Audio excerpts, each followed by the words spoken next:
Hello అండి. అందరికీ నమస్కారం. నేను మీ సరోజినండి.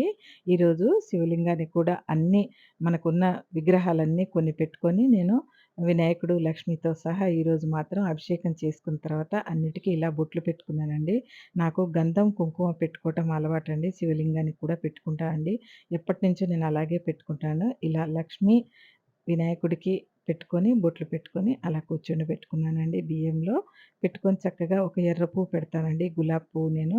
స్వామివారికి మాత్రం మల్లెలున్నాయండి. ఈరోజు మాల స్వామివారికి, మంచిగా శివలింగానికి అన్నిటికి అలంకరించుకొని, చిన్న అమ్మవారిని గజలక్ష్మి అమ్మవారిని పెట్టుకున్నానండి. నేను తిరుపతి నుంచి తెచ్చుకున్నాను కదా ఇది.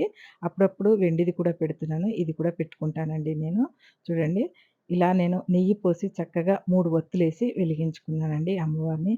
వెలిగించుకొని చక్కగా మొత్తం ఎంత అలంకరణ చేసుకుంటే అంత మంచిదండి. లిల్లీ పూలు తెచ్చారండి మా వారు. లిల్లీ పూలు, గులాబీలు, పసుపు పువ్వు అన్నీ రకరకాల పూలతో చేయాలనిపిస్తదండి నాకు.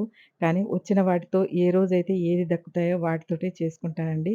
ఈ లిల్లీ పూలతో చేసుకుంటే పొద్దున్నే మార్నింగ్ పూట చక్కగా వాసనొస్తూ ఉంటాయండి. ఇంటి నిండా వాసనొస్తాయండి ఈ లిల్లీ పువ్వులు. అమ్మవారికి సువాసన పువ్వులంటే చాలా ఇష్టమండి. గులాబీతో పాటు అమ్మవారికి తెలుపు పువ్వులంటే చాలా ఇష్టమండి. అందుకే అమ్మవారికి ఇలా పూజ